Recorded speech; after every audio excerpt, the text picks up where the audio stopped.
नमस्कार, मैं हूं आलोक जोशी और आप देख रहे हैं बिज अड्डा। और बिज अड्डा में सबसे पहले आपको विजयादशमी की शुभकामनाएं, बधाई।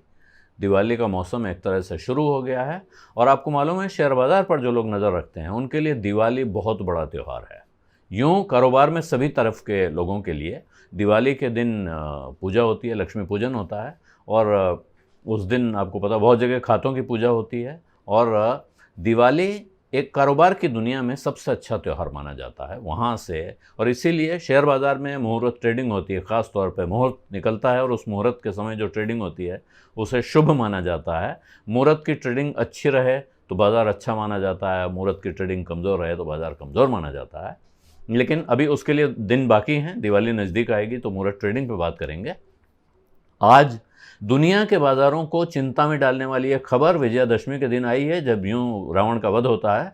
लेकिन ओपेक प्लस यानी organization of petroleum exporting countries plus, OPEC एक ओरिजिनल संगठन है, उसके साथ कुछ और देश जुड़े हैं जिसमें वो प्लस हो जाता है।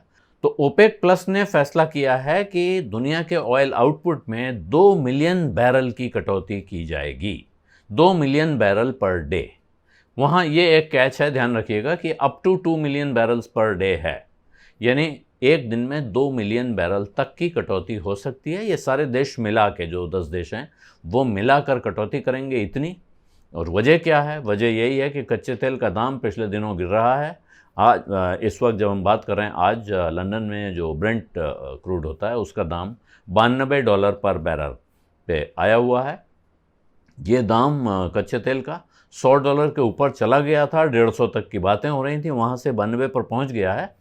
ये बाकी दुनिया की इकोनॉमी के लिए तो राहत की खबर है, लेकिन और इसके भरोसे बहुत सी दुनिया की इकोनॉमीज़ में इस बात की प्रेडिक्शन हो रहे हैं कि अब अच्छे दिन आएंगे, क्योंकि कमोडिटी साइकिल अगर नीचे जा रहा है उसमें कमज़ोरी आ रही है तो बहुत सा कच्चा माल सस्ता हो जाएगा।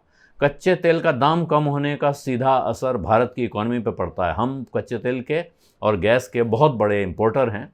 इस वजह से भारत की का जो इंपोर्ट बिल होता है, भारत सरकार का बड़ा खर्चा या भारत का बड़ा खर्चा वो कच्चे तेल की खरीद पे होता है।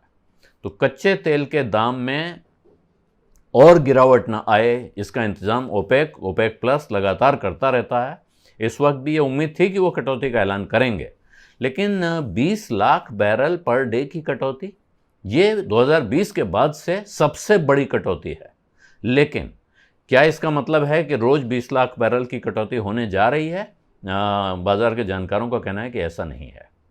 ज़्यादा से ज़्यादा जो कटौती दिखाई पड़ेगी दुनिया के आउटपुट में वो लगभग 8.95 लाख बैरल, 8,80,000 बैरल एक्चुअली कहा गया है कि ये यहाँ तक जा सकती है। वजह यह है कि तमाम ओपेक देश पहले ही जो उनके प्रोडक्शन का टारगेट है उससे कम प्रोड्यूस कर रहे थे, और इसलिए जब टारगेट में कटौती होगी, वो अगर पहले ही कम कर रहे थे तो अब वो उसमें और कम नहीं करेंगे, वो अपने कमी को बरकरार रखेंगे, थोड़ा बहुत कमी और आएगी। तो जो असली असर आने वाला है, नेट आउटपुट पे जो इम्पैक्ट आएगा, वो लगभग 8,80,000 बैरल का होगा। लेकिन इसकी वजह से ओपेक प्लस को उम्मीद है कि जो कच्चे तेल के दाम में गिरावट का सिलसिला चल रहा था वो रुक सकता है। उनको ये उम्मीद है, दूसरों के लिए ये आशंका है कि अब अगर गिरावट का सिलसिला रुक सकता है तो कहीं ऐसा ना हो कि फिर दाम बढ़ने का सिलसिला शुरू हो जाए। दाम बढ़ने का सिलसिला शुरू होना क्यों चिंताजनक है?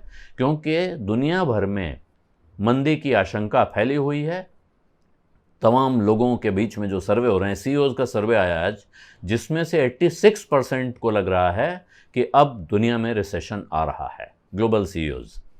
तो इस परिस्थिति में अगर कच्चे तेल का दाम, और ज़्यादातर अभी रिजर्व बैंक ऑफ इंडिया ने जो अपनी पॉलिसी अनाउंसमेंट किया उसमें उन्होंने उम्मीद जताई, गवर्नर ने, कि उन्हें उम्मीद है कि कच्चे तेल के दामों में गिरावट जारी रहेगी और इसकी वजह से महंगाई पर काबू पाना आसान होगा।